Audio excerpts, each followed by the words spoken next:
Hello, Dawn Moore, Allegiance Title Company. This is the last in my series of videos discussing the contract changes that were approved by the Commission in April.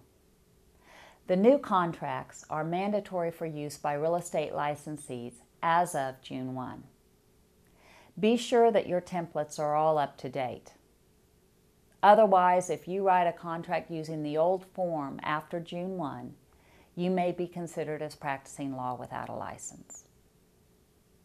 In my previous videos, I've been discussing the changes that were made to the 1-to-4 family contract and explained that any changes made to that contract, which were also applicable to any of your other forms in your library of forms, then those changes were carried forward to those contracts. I'm going to use this video to explain any of the particular changes that were made to specific forms.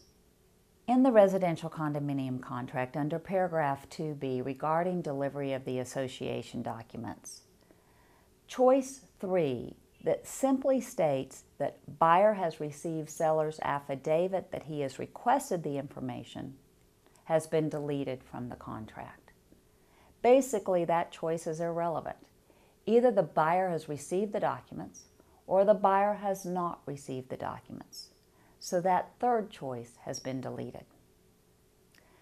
Both the new home contract complete construction and incomplete construction contracts have been changed to reflect that the seller's duty to disclose environmental hazards only has to deal with environmental hazards that adversely affect the property. In the unimproved property contract, the seller's disclosure provisions were changed to state that the seller has to disclose not just flooding of the property, but flooding that materially and adversely affect the property.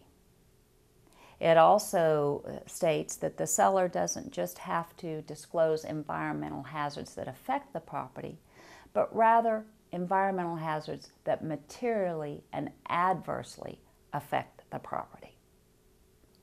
In the farm and ranch contract under paragraph 2, a statement was added to the definition of property to be conveyed under the property to exclude or except for exclusions and reservations set out in the contract.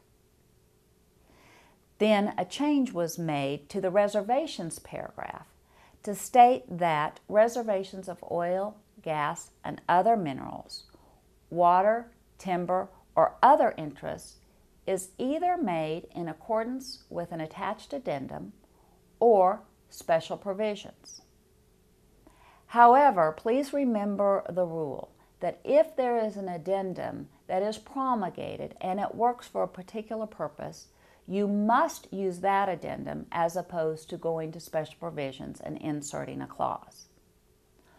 Oil, gas, and other minerals are covered by our mineral interest addendum. Unfortunately, however, we do not have an addendum for reservation of water rights or timber rights. So your special provisions will only be used if there is a reservation of water or timber rights.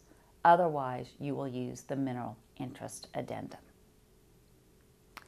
Finally, there was also the change made in the farm and ranch contract dealing with seller's disclosures.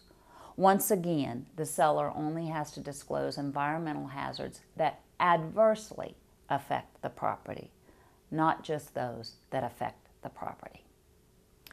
I hope this series of videos has prepared you to be able to use the new contracts that are mandatory as of June 1. Allegiance Title wants to be your resource for results. Thank you.